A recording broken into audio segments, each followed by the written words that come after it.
Hey guys, welcome back to the shop. Today is day one of forging my original Wind River Mosaic Damascus. I'm just setting the first welds on this pass.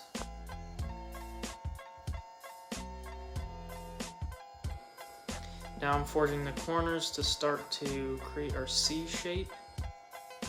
Now I have restacked that into a 13-pound billet. The original billet was 11 pounds.